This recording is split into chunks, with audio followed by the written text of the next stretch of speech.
আসসালামু আলাইকুম। আমরা যখন কথা বলি তখন পারসেপশনকে মাথায় নিয়ে কথা বলি। গেল সপ্তাহখানেক আগে আমি নিজে আপনাদেরকে একটা ভিডিও দিয়েছিলাম যে নারায়ণগঞ্জ থেকে মার্চ ফর ডক্টর ইউনুস একটা প্রোগ্রাম শুরু হয়েছিল।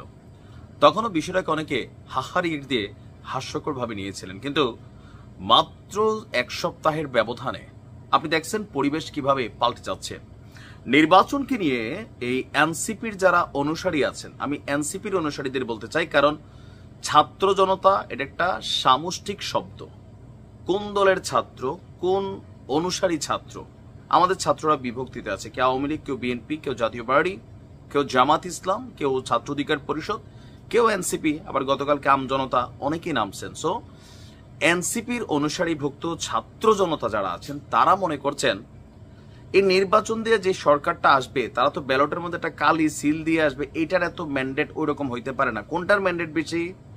রক্ত দিয়ে এই ডক্টর ইউনুস সরকারকে যারা বসিয়েছে তারা নির্ধারণ করবে এই সরকারের মেয়াদ কতদিন এবং তারা কখন ক্ষমতা ছাড়বে। আপনি কি বুঝতে পারছেন? পিনাকিদার যে পরিকল্পনা সেটাকে বাস্তবায়ন করতে সার্জিস এবং এনসিপির যারা অনুসারী তারা কিন্তু মাঠে নেমে গেছে। আরো মজার বিষয় হচ্ছে, গতকালকে রাজু ভাস করছে, আমরা দেখলাম প্রথমে ৫-৭ জন ছেলে দিনের বেলা আমরণ অনশনে তারা বসলো, রাতের বেলা আবার ছিল না, কালের কণ্ঠ গিয়া দেখলো সব ঘুমায়। আজকে সকালে ৫-এর বদলি ৩ গুণ ৪ গুণ হইয়া ২০ জন আইসা বসছে ডক্টর ইউনুসের জন্য, মার্চ ফর ডক্টর ইউনুস। এমনকি তারা আমরণ অনশন করবে। কেন? ডক্টর মোহাম্মদ ইউনুসকে ৫ বছর রাষ্ট্র ক্ষমতায় তারা দেখতে চায়।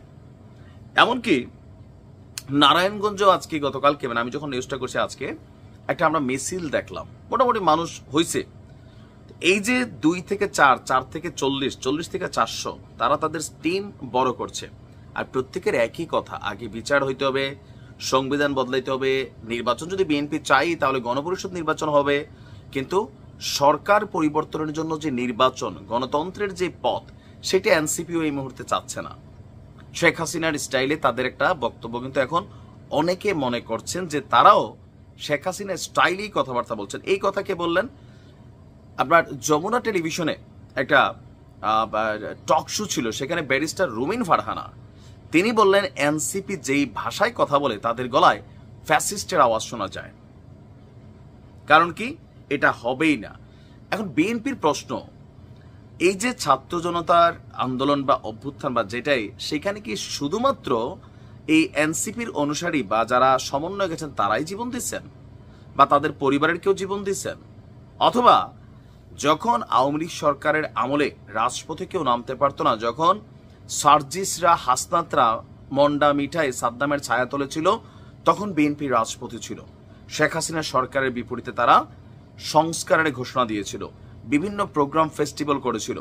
এমনকি জেলের ইস্যুটা নিয়ে মির্জা ফখরুল ইসলামের একটা বক্তব্য আবেগতাড়িত হয়েছে যে ওনার স্ত্রীর যখন অপারেশন হবে এর 2 দিন আগে ওনাকে জেলে নিয়ে গিয়েছিল, সেখান থেকে তিনি স্ত্রীর অপারেশনের খবর পেয়েছিলেন, আর এটা নিয়ে তিনি একটা পোস্টও দিয়েছিলেন। তিনি যেটা বুঝাতে চাইছেন যে এভাবে দিন রাত যারা আছেন তারা বিএনপির নেতাকর্মীরা জেল খাটছেন, জামাত জেল খাটছে। কিন্তু এনসিপির অনুসারীরা মনে করছে বিএনপিকে এই দেশের জনগণ এই মুহূর্তে চায় না, জামাত কেউ চায় না, চরমোনাই কেউ চায় না। কেন? হেফাজত ইসলাম চরমোনাই যারা আছেন, ইসলামিক ভাবধারার সরকার এই দেশের মানুষ চায় না। এটা কার কথা? এনসিপির যিনি আহ্বায়ক আছেন, প্রধান আহ্বায়ক নাহিদ ইসলামের কথা। এখন তারা একটা রাজনৈতিক দল, তারা রাজনৈতিক বক্তব্য দিবেই, কিন্তু সরকারকে ক্ষমতায় রাখার জন্য সরকার আর রাজনৈতিক দল তো আলাদা।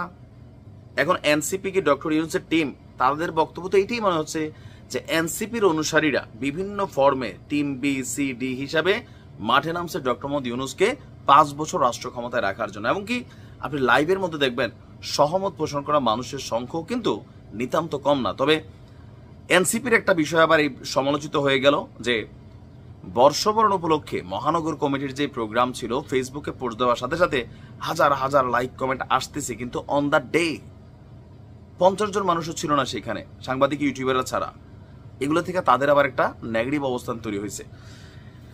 টোটাল এই আয়োজনটায় তারেক রহমানের যে স্বপ্ন, যে গণতন্ত্র অথবা একটা নির্বাচনের মাধ্যমে আগামী দিনে সরকার গঠনের এবং আনটিল ডিসেম্বরের মধ্যে এই স্বপ্ন কিন্তু ভেঙে খান খান চুরমার হয়ে যাচ্ছে, অলরেডি গেছেই। এই আন্দোলনটা পিনাকিদা পেছন থেকে মেটিকুলাসলি ডিজাইন করছেন 100%, আর এটা সার্জিস্টরা আওয়াজ দিচ্ছেন। এরপরে তাদের যারা অনুসারীরা আছে তারা এটাকে বাস্তবায়নের জন্য একটা জনমত গণমত ফেসবুকে ইভেন্ট গ্রুপ তারা কিন্তু কাজ করে যাচ্ছেন। এই পর্যায়ে গেলে নির্বাচন কিন্তু হবে না, আর এটাই বিএনপি ভয় পাচ্ছে। এখন দেখা যাক আসলে কি হয়। ভালো থাকুন।